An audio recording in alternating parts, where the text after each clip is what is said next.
Listo, estamos proyectando nuestro material. Como ven, hace referencia a la antropología, ¿no? Preguntas antropológicas. Acá vemos caras conocidas. Debemos familiarizarnos ya con este señor, con este barbudo. Ya son filósofos, ¿no? Que obviamente han abordado respecto al hombre, ¿no? Respecto al hombre. ¿Y por qué tienen que abordar respecto al hombre, profesor? Porque antropología implica el estudio sobre el hombre, ¿ya? Entonces, cuando nosotros hemos señalado que el día de hoy vamos a hablar sobre una disciplina filosófica llamada antropología filosófica, quiere decir que vamos a problematizar o reflexionar sobre algunos problemas referentes al hombre. Bien, eso es lo que vamos a desarrollar el día de hoy y por esa razón nuestro propósito de clase, nuestro propósito de sesión es conocer, comprender y explicar lo que es la antropología filosófica y reflexionar sobre sus problemas. Bien, ¿qué problemas, no? Profesor, usted está hablando que es problematizar sobre el hombre, sí, ¿no? Pero no es la única, ¿no? No es la única materia o ciencia que habla o estudia sobre el hombre, ¿es cierto? Entonces, ¿en qué se diferencia la antropología filosófica de las demás ciencias o de otras ciencias, materias que también abordan al hombre? Eh, a ver, para diferenciar cuál es el objeto de estudio de la antropología filosófica con respecto a las otras materias que también abordan el tema del hombre, vamos a ver nuestro contenido de hoy. ¿Qué es lo que vamos a abarcar, no? Muy bien, ¿ve? Acá están, ¿ve? Cuando nosotros hablamos de estas preguntas, que son preguntas o problemas de esta disciplina filosófica, ya acá nos tiene que indicar cuál es la diferencia, ¿no? De estas con las demás. Por ejemplo, ¿no? Acá no nos preguntamos cuál es vamos a poner a ver, la estructura biológica del hombre, no nos pregunta eso, ¿no? No nos está preguntando eso. Tampoco nos está preguntando sobre respecto a las relaciones sociales que genera el hombre, ya no nos está preguntando. No nos está preguntando ni por cuestiones naturales, de respecto al hombre, a su contextura, composición, etcétera. Tampoco está hablando sobre lo que contiene dentro de su mundo subjetivo del hombre, no, para decir qué es la psicología, no. Acá la pregunta hace referencia sobre el origen y la esencia, principalmente. Origen y esencia, ya que hacen que la filosofía sea también una disciplina filosófica radical, ¿no? Porque busca el fundamento, en este caso, de dos cuestiones básicas del hombre, ¿no? No nos interesa de qué está compuesto el hombre. Lo que nos interesa es cómo se originó el hombre, cuál es su origen, ¿ya?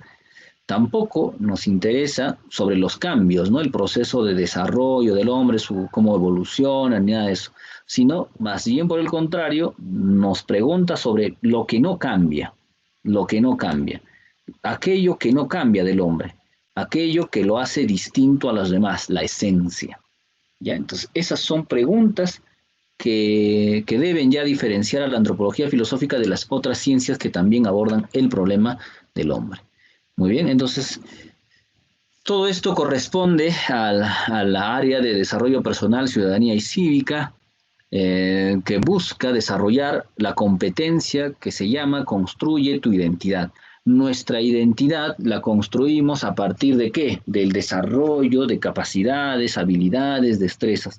En este caso, nosotros vamos a desarrollar, ya vamos a desarrollar dos capacidades, ¿no? O tres incluso, ¿no? Conocer, comprender y explicar. Esas capacidades es la que nos van a permitir también, ¿no? Formar nuestra identidad. Lo que somos no solamente es nuestra cuestión física, lo que somos también y significa nuestros pensamientos, nuestras ideas, nuestras opiniones también hacen o forman parte de lo que somos, ¿ya? Y por esa razón, ¿no? Forma parte de la construcción de nuestra identidad. Muy bien. Entonces, si hemos señalado que estas preguntas son los problemas de la antropología filosófica, quizás en la primera ya tú tengas una idea, ¿no? Sobre el origen del hombre. porque esto nos han enseñado, incluso sin ir a una escuela, nos han señalado que nosotros tendríamos un origen, ¿no? Tendríamos un origen divino, nos han hablado de Dios, ¿no es cierto? Y cuando ya hemos ido avanzando un poco más, también nos han hablado sobre la ciencia, cuál es su posición y todo. Entonces tenemos algunas ideas previas sobre el origen del hombre, sobre el origen del hombre. Muy bien, pero quizás de esta segunda pregunta, que es la esencia del hombre, ahí no tengamos mucha información. Entonces, para explorar un poco sus conocimientos, para tratar de entender qué es la esencia, cómo nosotros tenemos que entender sobre esencia este pequeño término, vamos a ver un pequeño video, ¿ya? Un pequeño video de algunos segundos, máximo minuto, donde nos va a tratar de señalar qué es la esencia de algo, ¿ya? En realidad esto lo que vamos a ver es la reproducción, ¿no? de un anime llamado Megalobox, pero donde hacen referencia esta historia, ¿no? La historia de la rana y el escorpión. La historia de la rana y el escorpión. Quizás algunos ya lo han leído, lo han escuchado, esta historia, este cuento, la rana y el escorpión, pero acá lo vamos a ver ahora en este anime, ¿no? Que probablemente algunos lo hayan visto o lo estén viendo, ¿no? Muy bien, así es que escuchamos, por favor, atentos. Ya después venimos con las preguntas.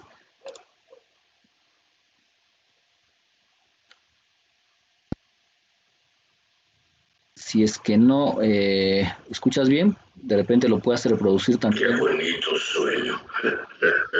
De repente también lo puedas reproducir en otra pantalla, ¿ya? Ahí está el título de la... Qué bonito sueño. ¿Lo discutiste con tu compañero? Claro que sí. Por fin voy a quedar libre de esa gran deuda que tengo contigo. Ahora hay que celebrar. No me cabe ninguna duda. Eres un escorpión. ¿Ah? ¿Escuchaste la historia? Sobre un escorpión que quería cruzar un río, pero los escorpiones no pueden nadar. Así que le pidió a una rana que justo pasaba que lo dejara montar en su espalda para poder cruzar. La rana dijo, pero igual me picarás, ¿verdad? El escorpión respondió, nunca haría eso, porque si mueres a medio camino, me ahogarás contigo. La rana, convencida, dejó al escorpión subir y empezaron a cruzar el río. Pero a la mitad del camino, el escorpión picó a la rana y mientras perdía la conciencia, la rana le dijo, me dijiste que no me picarías. Y el escorpión, sin esconder lo que era, le dijo, no pude evitarlo. Es la naturaleza del escorpión. No pude evitarlo. Es la naturaleza del escorpión.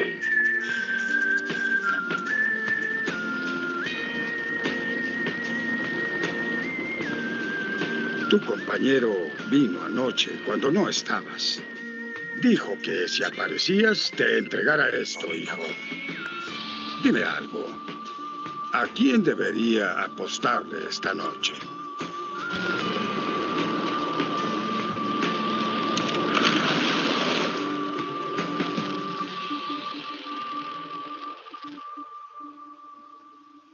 Todavía no estoy muerto.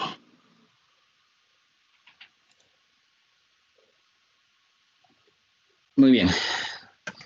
Bueno, espero que hayan escuchado y si no, bueno, hay que escucharlo en otros medios, ¿no? A ver, esto de la historia de la rana y el escorpión busca hacernos comprender lo que significa esencia, la esencia de algo, ¿no? Para entender la esencia del hombre necesitamos entender qué cosa es esencia. ¿Qué cosa es esencia? ¿Ya? Entonces, en este caso, la historia habla de una rana y un escorpión, ¿no? Una rana y un escorpión, y que en este caso, el escorpión que había prometido no picar a la rana, porque la rana pues estaba ayudándole a cruzar un río que él no podía. Sin embargo, a medio camino, igual el escorpión decidió picar a la rana, ¿ya? Picó a la rana, aún sabiendo que esto significaría también su muerte, ¿no? La muerte de la rana y también su propia muerte. ¿Por qué picó, no? El escorpión a la rana. ¿Cuál sería en este caso, a ver, la reflexión que podemos nosotros sacar de esto? A ver si hay alguien que quiera participar voluntariamente primero.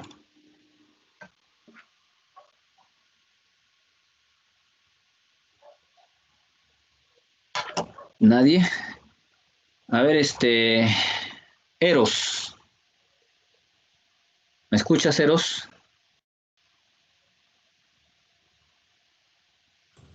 Sí, profesor. A ver, ya. ¿Habías escuchado antes esta historia, hijo? Sí, profe, antes la había escuchado, pero también Ya, estaba a ver, viendo aparte el video. correcto. A ver, ¿por qué crees que el escorpión decidió picar a la araña, no, a la rana, perdón?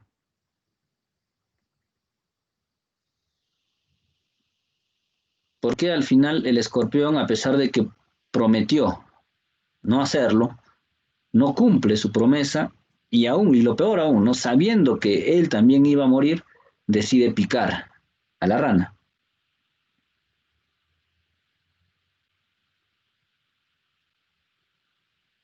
Eros, Creo que dijo que es parte de su... ¿parte de qué?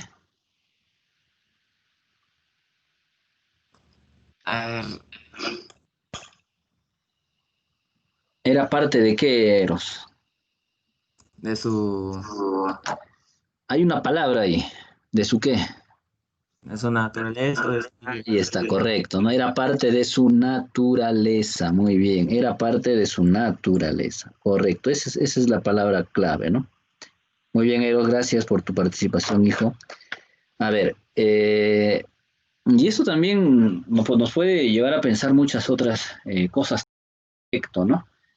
Eh, Nosotros a veces creemos, por ejemplo, que podemos, ¿no?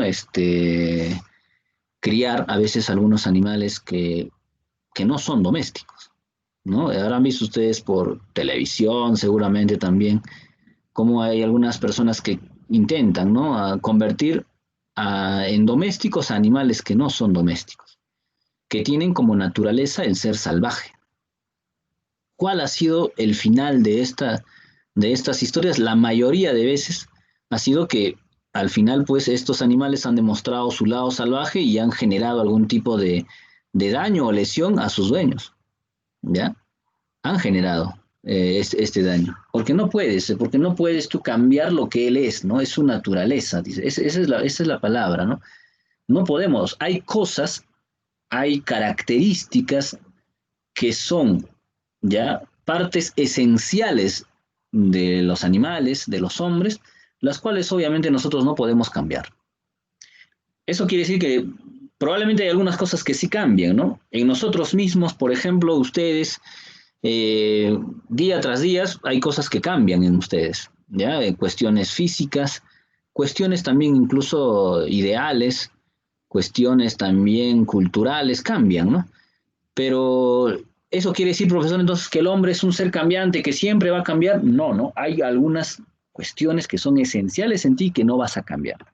Eso que es esencial, eso que no va a cambiar respecto a ti, es lo que nosotros definimos con el nombre de esencia.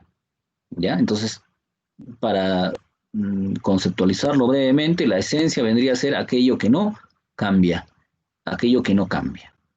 Muy bien, aquello que no cambia. Entonces, la pregunta dice, ¿no? ¿Cuál es la esencia del hombre? ¿Qué es eso que el hombre tiene y que no va a cambiar? Por lo tanto, hace que sea diferente a los demás y que por lo tanto hace que sea único, ¿no? ¿Ya? Que diferencia al hombre de las demás especies, de las demás especies. A eso va la pregunta sobre la esencia del hombre. Muy bien, entonces estas preguntas que son obviamente preguntas fundamentales, básicas, ¿no? Del hombre, es temas que aborda la antropología filosófica. A ver, vamos entonces con el desarrollo de la clase. Para entender lo que es la antropología filosófica, primero tenemos que entender qué cosa es la antropología, ¿no?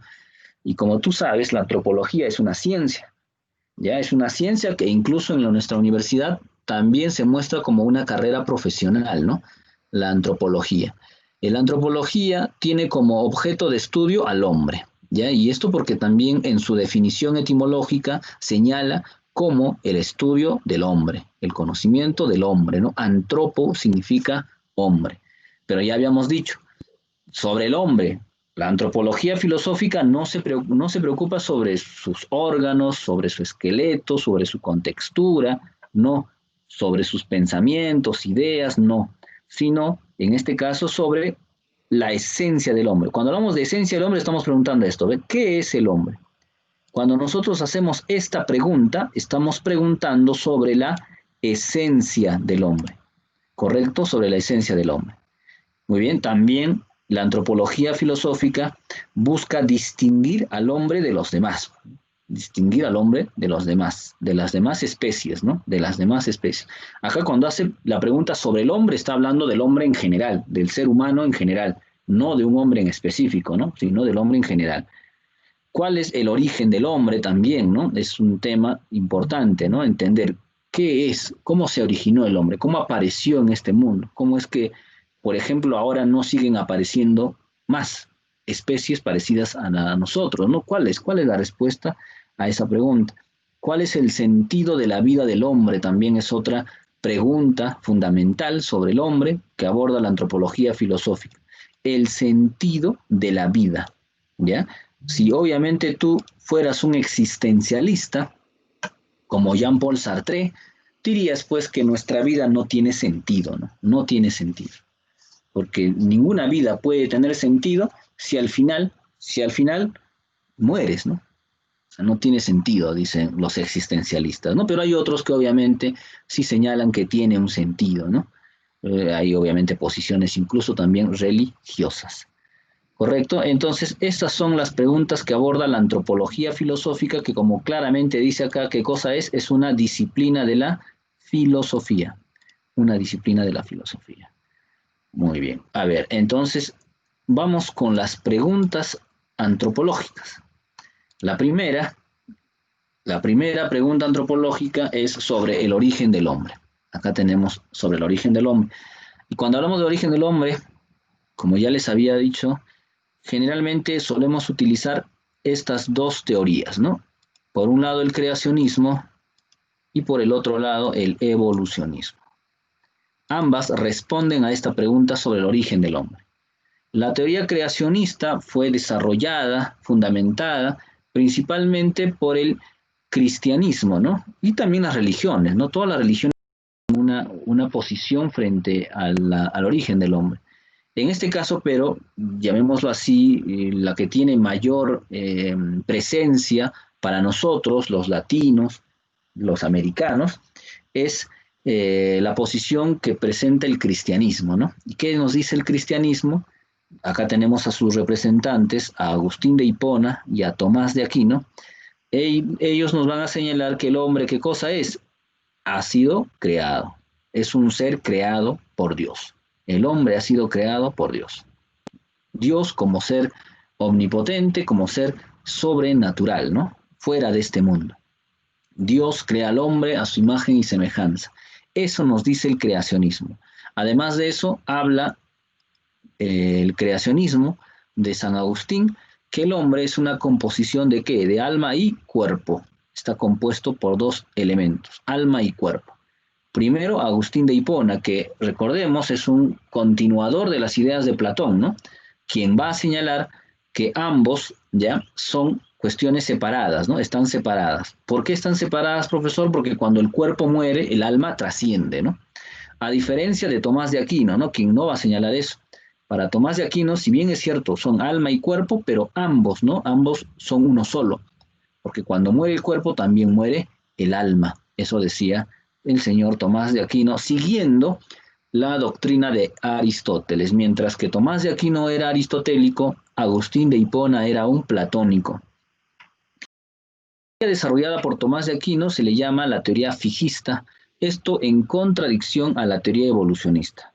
porque mientras que el evolucionismo plantea que el hombre va cambiando siempre, va modificándose, ¿no es cierto? Va adaptándose, es producto, perdón, de un proceso evolutivo, el fijismo dice que no, ¿no? El fijismo dice que es algo que ha sido fijado ya, algo determinado ya por, en este caso, Dios. El evolucionismo, que tiene como representantes a Darwin, a Lamarck y también a estos señores como Spencer, que ya hablaba sobre una evolución, pero no solo respecto al hombre, sino también a todo lo que existe, ¿no? La naturaleza y también las sociedades. Todos están en proceso evolutivo. Muy bien. También tenemos a Federico Engels, este filósofo marxista que hablaba que un elemento importante en el proceso evolutivo del hombre, tendría que ser el trabajo. El trabajo ha traído como consecuencia lo siguiente, ¿no? Primero, ha generado riqueza. Segundo, ha generado nuevas funciones en algunos de partes de nuestro cuerpo e incluso en algunos órganos que tenemos. ¿Bien? Y obviamente también ha logrado desarrollar nuestro cerebro. ¿Ya? El desarrollo del cerebro entonces es producto de ¿qué? Del trabajo. El trabajo como producto social, ¿ya? Porque el trabajo no existiría, no habría trabajo si no se hiciera bajo, digamos, relaciones sociales, ¿no? Bajo estos lineamientos. Es un producto social. Todo producto creado por el hombre a través del trabajo, como puede ser un celular, un zapato, una chompa, lo que fuese, todo es un producto social. No es solamente creación de una sola persona. Por más que tú digas, no, profesor, pero en esa fábrica, ese zapatero es el que ha hecho ese zapato. Marx y Engels, los marxistas, te van a decir, no, eso es producto social. ¿Por qué?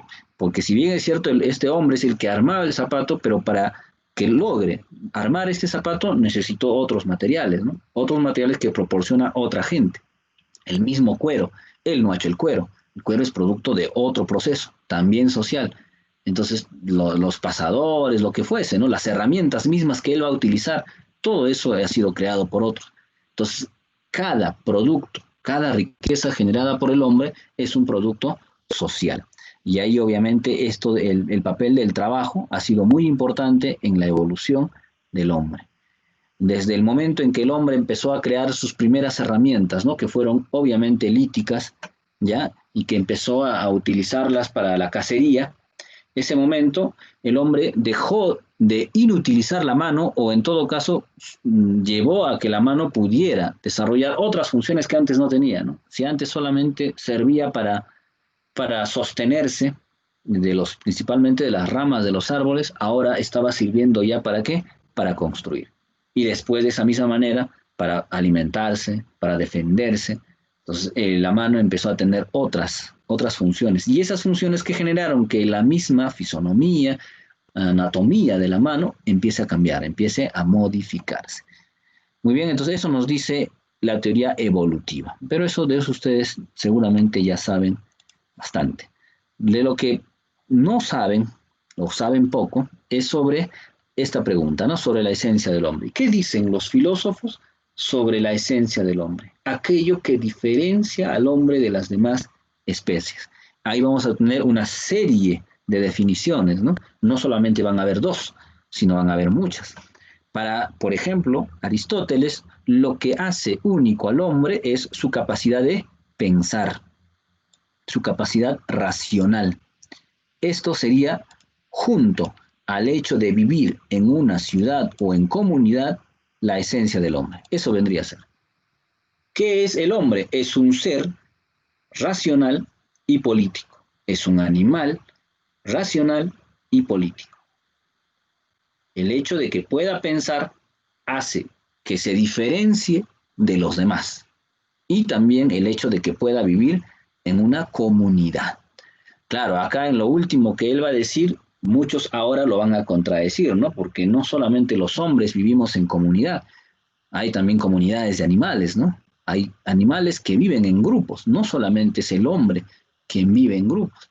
Pues probablemente acá ya, bueno, ¿no? Hayan muchas opiniones contrarias a él, ¿no?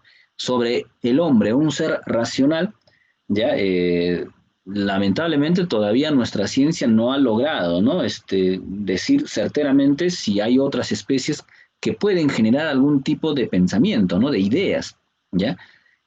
Para algunos sí, sobre todo aquellos que son más cercanos a nosotros, como los monos, por ejemplo, ¿no? O como el hecho de las ballenas, ¿no? El desarrollo de su inteligencia. Entonces, hay ya algunos animales que podrían también estar desarrollando, ¿no? No sé si llamarlo también, como lo llamamos en nuestro caso, raciocinio, o de otra manera, ¿no? Pero sin embargo ya hay. Por eso también algunos dirían, pues no es no es lo que diferencia, ¿no?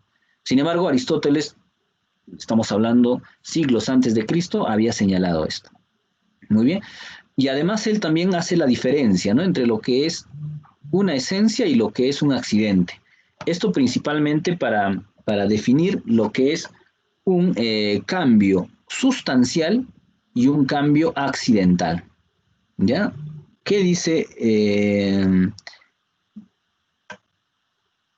qué dice Aristóteles sobre esto, ¿no? A ver, primero, esencia no es igual a accidente, mientras que el accidente implica un cambio superficial, un cambio que no altera nuestro verdadero ser, la esencia implica una propiedad que nos define lo que somos y que por lo tanto el único momento en que podríamos nosotros dejar de ser lo que somos es a partir de la muerte, ¿no? Entonces Aristóteles llamaba cambio esencial o sustancial a la muerte, solamente a la muerte. En cambio, todo lo demás que nosotros desarrollábamos en el transcurso de nuestra vida simplemente le llamaba cambio accidental. Cambio accidental. Muy bien. Vamos a otro filósofo moderno ya, el señor René Descartes, que también va a definir al hombre como un compuesto de dos sustancias, ¿no? Así lo llaman, ¿no? Hombre compuesto de dos sustancias. ¿Cuáles son esas sustancias? El res extensa, que es nuestro cuerpo, y el res cogitans, que es nuestro pensamiento. El hombre entonces es cuerpo y pensamiento. Es una cosa que piensa, dice, ¿no? Es una cosa que piensa. Para Marx, como también marxista, ¿ya? Él va a señalar que el hombre es un ser social. El hombre es un ser social. ¿Ya? El hombre es un ser social. Un ser social porque todo lo que hace el hombre es producto de sus relaciones sociales, fundamental, sus relaciones sociales. A partir de las relaciones sociales nosotros creamos todo lo demás, como nuestras formas de pensar, nuestra posición política, nuestra adhesión religiosa, ¿ya? Probablemente también los conocimientos que generamos, la investigación que desarrollamos, todo eso es producto de nuestras relaciones sociales. Por esa razón, Marx decía, el hombre es un ser social, ¿bien? Los hombres piensan de acuerdo a cómo producen, ¿no? Y la producción, ¿qué cosa es? Es producto de nuestras relaciones sociales. A ver, ¿qué más nos dicen los otros filósofos? Ahí tenemos a Nietzsche, este filósofo contemporáneo también. Él va a señalar que el hombre no es un ser social.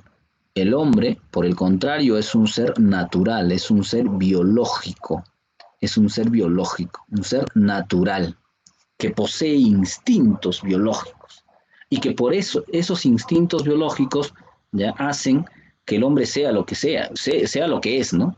¿Ya qué cosa? Un hombre que busca superarse, un hombre que lucha con los demás hombres para ser mejor que otros, al mismo estilo de la ley de la selva, ¿no? La supervivencia del más fuerte, eso es para Nietzsche, ¿no? El hombre es eso, es un ser natural, ¿ya? Y que más bien lo que hemos hecho nosotros es enfermarlo, ¿no? Producto en primer lugar, del cristianismo, que el cristianismo niega el cuerpo, afirma el alma, niega la sexualidad incluso, ¿no? Y antes más que ahora, ¿no? Recordemos que el cristianismo antes consideraba como tabú, ¿no? El tema de la sexualidad, consideraba como pecado, ¿no? Hablar justamente de cuestiones carnales, ¿ya? Y por esa razón, lamentablemente, los sacerdotes están resignados, pues, a no reproducirse, ¿no? Entonces, también el cristianismo habla de que hay una igualdad entre todos, y no solamente el cristianismo, ¿no? El mismo marxismo también hablaba de la igualdad entre todos. ¿Qué va a decir Nietzsche? No, no puede ser, no podemos ser iguales. Hay mejores, hay personas, hombres, que nacemos mejores que otros, superiores a otros, superiores a otros. ¿Ya? Entonces hay gente que obviamente está destinada simplemente a morir y hay otras que están destinadas a triunfar, ¿no? Hay un grupo de personas que están destinadas a obedecer y otro grupo de personas que están destinadas a mandar. Por esa razón somos distintos. Muy bien, y lo que él obviamente buscaba era esa superación de ese hombre, ¿no? Para llegar a convertirse en lo que él llama el superhombre, el superhombre. Muy bien, eso dice entonces Nietzsche. ¿Qué dice Max Scheler? Ya quién es el filósofo que va a introducir, ¿no?, la antropología filosófica, ¿no?, en el estudio de la filosofía. Él va a señalar que el hombre es un ser espiritual, ¿ya? El hombre es un ser espiritual. O sea, hay algo dentro de nosotros que bien, si bien es cierto, no es nuestra alma, pero es aquello que nos permite ser autónomos, va a decir Max Scheler. ¿Y cómo le llama a eso? Le llama espíritu, ¿ya? Es un ser espiritual, por esa razón le llama, ¿no? Claro, esto está más relacionado a las doctrinas idealistas sobre la filosofía, ¿no? Por ende, está en contra de Nietzsche, ya que si es idealista está más con más afín a la religión, ¿no? Entonces Nietzsche está en contra de la religión, mientras que Nietzsche decía el hombre se encuentra dominado por sus instintos. Los instintos son aquello que hace que el hombre haga realmente lo que quiera. Más Chile va a decir no, el hombre puede dominar, controlar y dominar esos instintos. Muy bien. Entonces eso va a decir el señor Schiller. Y por último tenemos al señor Ernest Cassirer, que va a señalar que el hombre es un ser simbólico. El hombre es un ser simbólico. Nuestra capacidad de simbolizar el mundo es lo que nos hace diferente. Y esto es una definición mucho más amplia, ¿no? Según Ernest Cassirer, es una definición mucho más amplia a lo que antes había señalado el señor Aristóteles. Para Cassirer, lo que dijo Aristóteles era muy limitado. O sea, el ser racional es un concepto muy limitado respecto al hombre. En vez de llamarlo racional, él va a decir, mejor llamémosle un ser simbólico. Simboliza la realidad, la representa con símbolos la realidad. ¿Ya? El hombre ha creado un sistema de símbolos que permiten no solamente vivir, sino también incluso descubrir, ¿no? Las matemáticas, que es una simbología, es lo que está llevando al conocimiento del mismo mundo, ¿no? ¿Correcto? Entonces también nuestra vida misma, nuestra vida diaria está relacionada con muchos símbolos también. Entonces todo eso, ¿no? Lo que el hombre, a diferencia de los animales, hace es interponer a la simbología a nuestras reacciones. Mientras que los animales solamente reaccionan, nosotros interponemos la simbología a nuestras reacciones. Por eso cuando estés renegando con tu hermano y quieras pegarlo, simplemente porque él hizo alguna travesura, tú cogió tus cosas, tú quieras pegarlo, ya tienes que pensar que tú eres un ser simbólico. ¿Y qué significa eso, profesor? Que tú tienes que interponer la simbología. ¿Y eso qué quiere decir? Que tendrás que primero hablar, pues, ¿no? Conversar con él. ¿Cuál es el motivo? El hecho de utilizar nuestro lenguaje, y ya estamos hablando del uso de la simbología.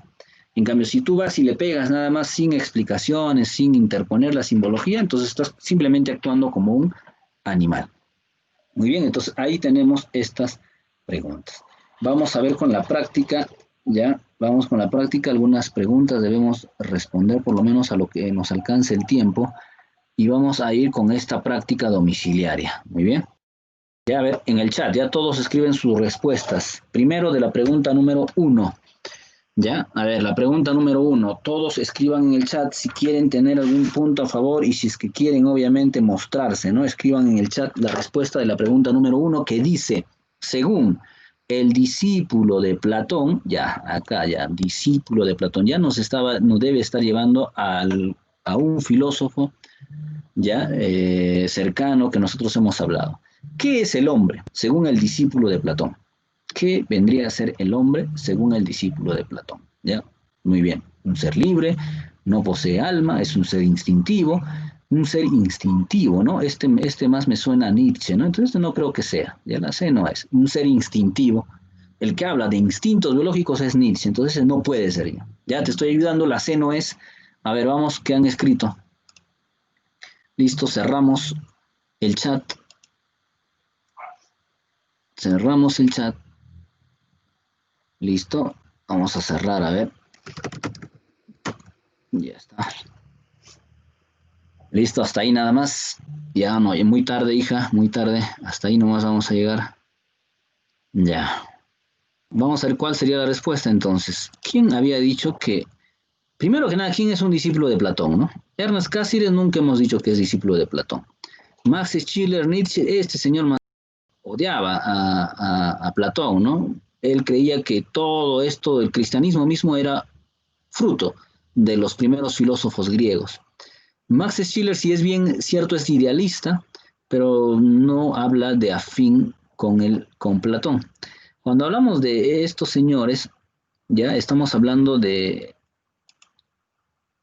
a ver, estamos hablando de esto, ¿no? De estos señores, de San Agustín y de Santo Tomás. ¿Qué decían ellos respecto al hombre? Ambos decían que el hombre, ¿qué cosa era? Alma y cuerpo. Pero la pregunta es, ¿no? ¿Quién de estos dos era platónico? Ah, el platónico era San Agustín de Hipona, ¿no es cierto? Él era. ¿Y qué decía entonces San Agustín con respecto al hombre? Simplemente que era alma y cuerpo. Entonces la respuesta sería la de acá, ¿no? Alma y cuerpo. La respuesta es la E de enano. Muy bien, la E de enano. Listo. Vamos a ver con la segunda pregunta. Nos dice, escriban sus respuestas. Dice, según el marxismo, ¿qué es el hombre? Esto está fácil, pues. ¿Qué es el hombre según el marxismo? A ver, según Carlos Marx, ¿no? ¿Qué es el hombre? ¿Qué es lo más fundamental en el hombre, ¿no? Aquello que lo hace hombre, aquello que le permite pensar, crear, hacer todo, ¿ya? Listo, a ver, ya están creo sus respuestas. Cerramos el chat. Ya, cerramos el chat y vamos a la respuesta. Acá está la respuesta. ¿Dónde está? Acá está. Para Marx, el hombre es ¿qué cosa? Un ser social. Muy bien, es un ser social. Entonces la respuesta es la D. Listo, vamos con la 3 y 4. Dice, y esto a partir de un texto que rápidamente ustedes lo van a leer. Dice, la razón. Primero veamos de quién es. Es Cassirer, ya. Cassirer, ya sabes que había dicho. Para Cassirer, ¿qué cosa es el hombre? A ver, regresamos acá. Para Cassirer, el hombre es un ser simbólico. Es un ser simbólico para Cassirer. Ya, eso ya tenemos como premisa. ¿Qué dice acá? La razón es un término verdaderamente inadecuado, dice, para abarcar las formas de la vida cultural humana en toda su riqueza y diversidad. Es lo que les venía diciendo de antes, ¿no? Para Cassirer, el llamar al hombre como un ser racional es limitado, ¿ya? Pero todas estas formas son formas simbólicas, o sea, es más propio llamarle como un hombre simbólico. Por lo tanto, en lugar de definir al hombre como un animal racional, lo definiremos como un animal simbólico. De este modo podemos designar su diferencia específica y podemos comprender el nuevo camino abierto al hombre, el camino de la civilización. A ver, vamos con las dos preguntas a la vez, ¿eh? Escriban las respuestas de las dos. Dice, según el texto, sostener que el hombre es un animal simbólico supone que, respecto a la definición de Aristóteles, supone igualar, oponer, rechazar, superar o aceptar la definición aristotélica.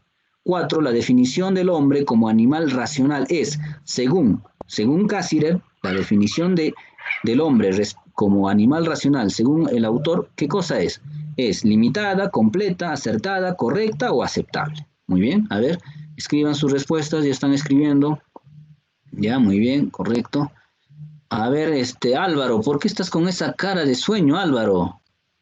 Álvaro, hijo, ya prácticamente estás en medianoche, creo. ¿Has escrito tu respuesta, Álvaro? No has escrito nada, hijo, mira, ve. ¿Qué pasa, hijo? ¿Estás mal, Álvaro? ¿Me puedes responder, hijo, por favor? ¿Estás mal? Bueno, hijo, hay que recuperarse, ¿eh? Porque así con esas ganas, hijo, a mí mismo me contagias. Ya, a ver, ya escribieron todas sus respuestas, yo voy a revisarlo ahorita y voy a tomar notas si es que están verdad o no, ya, pero a ver, les voy diciendo, ¿no? ¿Cuál es la respuesta? Acá, obviamente, para Cassirer, la definición de Aristóteles, ¿qué se debe hacer? Se debe superar. Y en este caso, ¿por qué se debe superar? Porque es limitado, ¿ya? Porque la oposición es limitada. Muy bien, estas son las respuestas entonces. Ya yo voy a tomar nota de todas sus participaciones ahorita mientras ustedes se van despidiendo. Nos vemos, jóvenes, hasta la próxima. Cuídense, muy buenas tardes a todos.